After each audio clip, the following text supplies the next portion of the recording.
So I had a question in my members forum from a guy called Stefano, and he asked about an exercise that I'd featured that Taranchai was using in the YouTube video.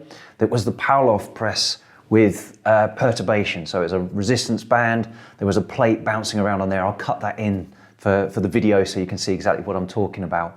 And he was asking if that would be appropriate in place of a landmine anti-rotation exercise that I use in my online programs in a strength block of training. Fighters, welcome back to another episode of Heatrick Muay Thai Performance.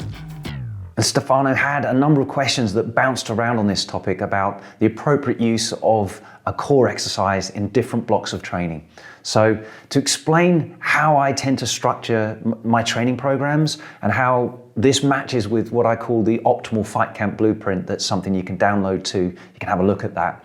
But I tend to have a 4-week block that focuses on strength development. So that's exercise choices that focus on maximum force production. So contraction, strength, maximum force. Then I move into a block of training that focuses on peak power output. So rather than peak force, it's about how much power you can produce, how quickly can you explosively apply that force. And then finally move into a block that focuses on maximum speed, so peak velocity. So then exercise choices are selected and loads are used that would produce peak velocity. So in terms of a core strength exercise, for example, in a strength block, I will pick exercises that allow me to overload to produce peak force production, and then peak power in the middle, and then peak velocity and more specific actions, sport-specific actions there in a speed block closer to a fight. So I have this strength, power, then speed development as we shift through a whole training phase, or what I'd call an optimal fight camp blueprint, which is actually beyond the fight camp. It's more long-term development than anything. A landmine anti-rotation exercise is a really strong exercise, and you can see that in the video here. There's a lot of leverage, there's a lot of strength and stability needed. That exercise lends itself to a strength block where peak force is what we're after.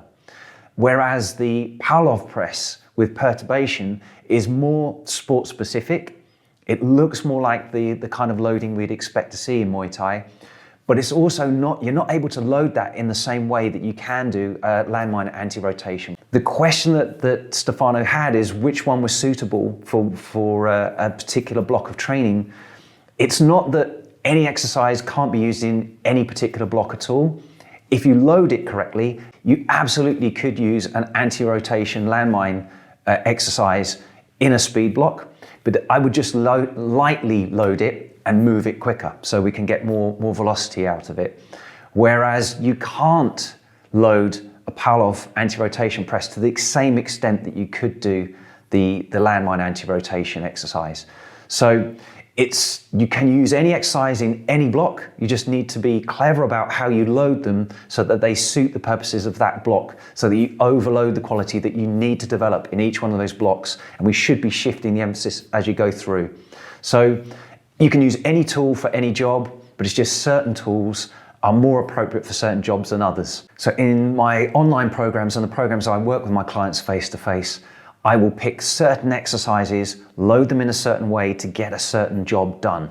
And that all boils down to, is it a strength block where I'm emphasizing peak force? Is it a power block where I'm emphasizing peak power? Or is it a speed block where I'm emphasizing peak velocity?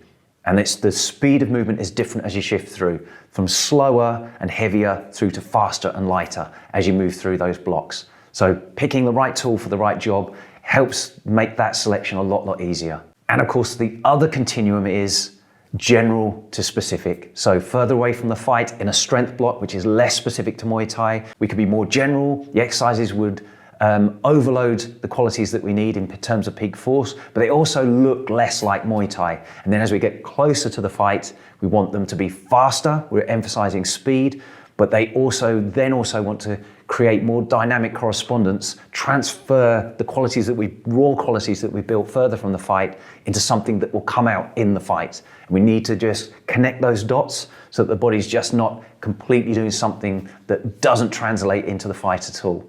So all in all, get the right loadings, but also get the general to specific matched as well. And that would affect my choice of core training exercise for a fighter depending on where they are in the fight camp. Thanks for listening. If you found this valuable, please like, subscribe, and share with someone else it could help too. Please give the podcast a review or comment below. We'd love to hear from you. As always, you can visit heatrick.com for more Muay Thai performance podcasts, videos, articles, and guides.